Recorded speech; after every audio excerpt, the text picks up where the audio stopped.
Little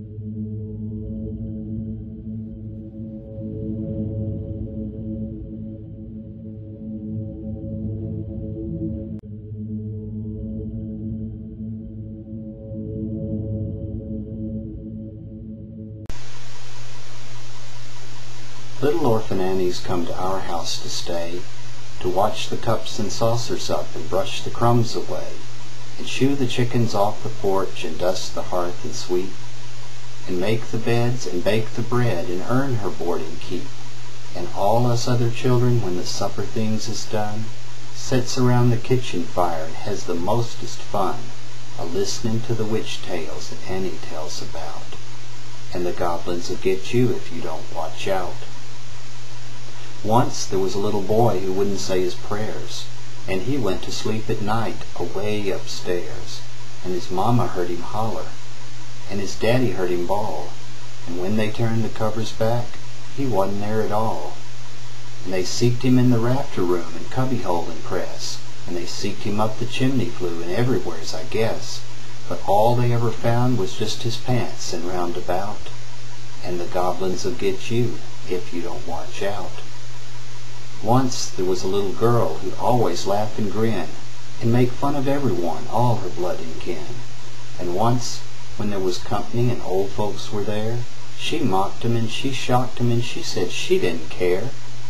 And just as she clicked her heels and turned to run and hide, there was two great big black things standing by her side, and they snatched her through the ceiling, for she knowed what she's about.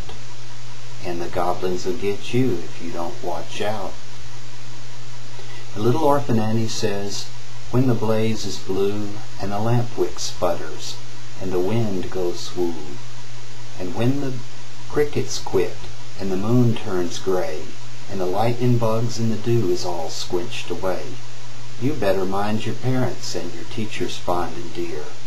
Cherish them that loves you, and dry the orphan's tear, and help the poor needy ones that clusters all about, or the goblins'll get you if you don't watch out.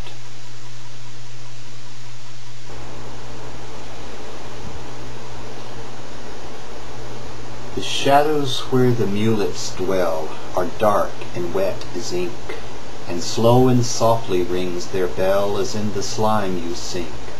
You sink into the slime who dare to knock upon their door, while down the grinning gargoyles stare and noisome waters pour. Beside the rotting river strand the drooping willows weep, and gloomily the gore-crows stand, croaking in their sleep.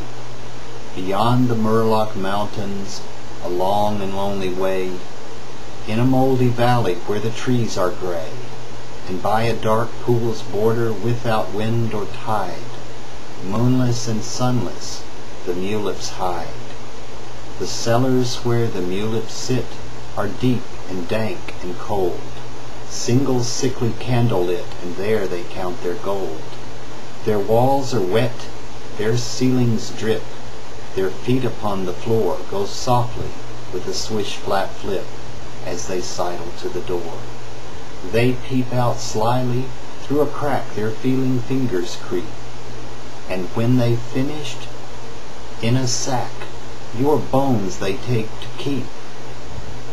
Beyond the Murloc mountains, a long and lonely road, through the spider shadows and the marsh of toad, and through the wood of hanging trees and the gallows weed, you go to find the muleps, and the muleps feed.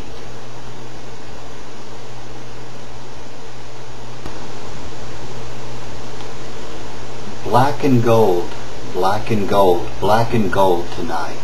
Yellow pumpkin, yellow moon, yellow candlelight. Jet black cat with golden eyes, shadows black as ink.